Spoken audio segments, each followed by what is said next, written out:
Kom ons kyk 'n bietjie na hierdie vraag van hierdie vreeslike lelike fetus. Die diagram hieronder toon 'n ontwikkelende menslike fetus. Identifiseer deel D. Dit sal nou hierdie buitenste membraan wees wat die chorion is. Onthou by die amniotiese eier is dit ook. Die binneste membraan is altyd jou amnion. Reg. Noem twee funksies van die vloeistof in deel C. Hier is deel C, amniotiese vloeistof.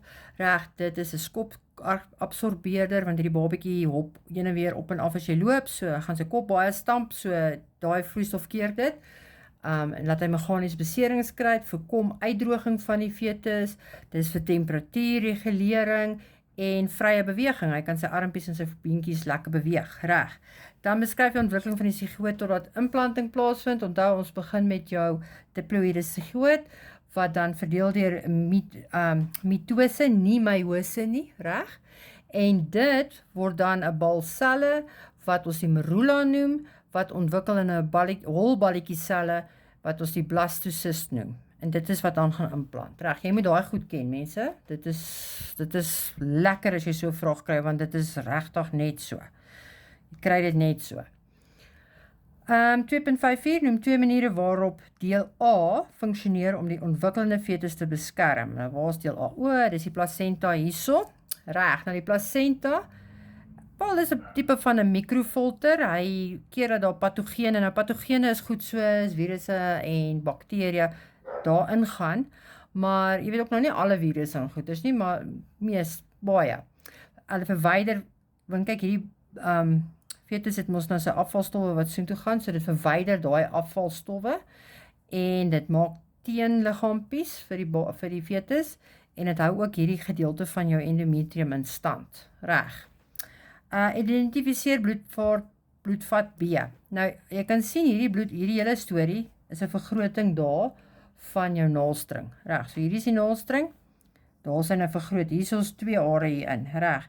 Nou onthou, die ene wat na die fetus toe goed vervoer sal altyd jou naelstring aar wees. Die een wat dit wegvervoer is die naelstring slaghaar. OK, onthou dit net.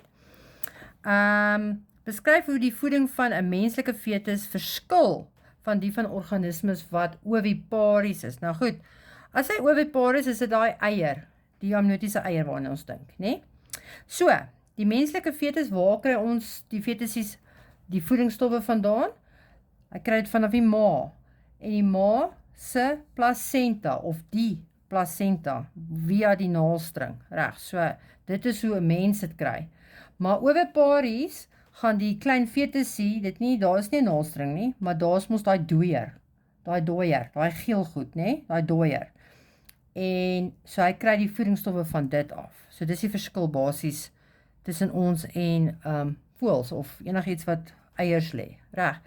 En dan het ek nou nog 'n vraag gesien waar hulle praat van wat gebeur as hierdie naelstring geblok word. Wat gaan met die ontwikkeling van die fetus gebeur as hierdie deel geblok word? So jy moet hom nou gaan antwoord deur om te verwys na die ontwikkeling van die fetus en die funksie van die naelstring.